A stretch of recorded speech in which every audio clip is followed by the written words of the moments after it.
కర్నూలు జిల్లా ఎమ్మిగనూరు వ్యవసాయ మార్కెట్లో రైతు కన్నీటి గాథ వెలుగులోకి వచ్చింది. ఎంతో కష్టపడి పండించిన వేరుశెనగ పంట అకాల వర్షానికి తడిసి రైతుకు తీవ్ర నష్టం మిగిల్చింది. ఐరన్ బండ గ్రామానికి చెందిన రైతు కరుణ 68 క్వింటాళ్ల వేరుశెనగను అమ్మకానికి మార్కెట్కి తీసుకురాగా అందులో 5 క్వింటాళ్లు వర్షం కారణంగా నీటిపాలయ్యాయి. పెట్టుబడి కోసం అప్పులు చేసి పండించిన పంట కళ్ల ముందే పాడవడంతో రైతు కన్నీరు మున్నీరయ్యాడు.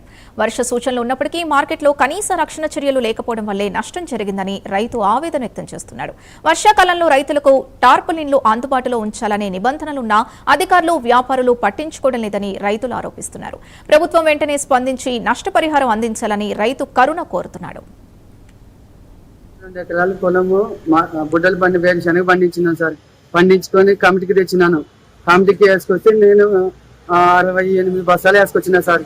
68 బస్తాలు వేసుకున్నాను. వర్షం వచ్చిన వల్ల ఇక్కడ తార్పాలు ఎవరు స్పందించాల, షెడ్లు లేవడం కారణం వల్ల ఇక్కడ డ్రైనేజ్ బ్లాక్ అయ్యి మొత్తం నా రాసి కిందికి పోయి దాదాపు ఒక 5 క్వింటాల బుడ్డలు అంతా కొట్టుకొని పోయినా సార్.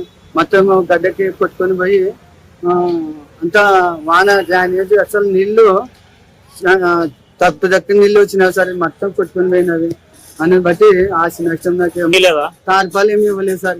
తార్పాలు మేము తెచ్చినా కూడా మొత్తానికైతే నీళ్లు బ్లాక్ అయ్యి రాసి కిందికి పోయినాయి సార్. పైన నానలేదు. ఈడ డ్రైనేజ్ బ్యాక్ వల్ల రాసి కిందికి పోయి మొత్తం బయటికి తీసుకొని వచ్చింది సార్. పైన కొత్త పట్టు కప్పినాం. నేనే వేరే భారీ తార్పాలు తెచ్చుకొని ఈడ స్పందించలేకున్నా కూడా రైతు పట్టు తెచ్చుకొని కప్పుకున్నాను. మొత్తానికి కింద నానుకున్నా కూడా నీళ్లు బ్లాక్ అయ్యి కొట్టుకొని వేయించినాం సార్. దయచేసి అందరికీ సవినయండి సార్. నాకు ఆస్తి నష్టం కలిగించాలి సార్. దాదాపు 5 క్వింటాలు నష్టం వాటిల్ని సార్. ఎవరైనా కనుక్కున్నాను సార్ ఈ మార్కెట్లో అంతగానే. 2 ఎకరాల పొలము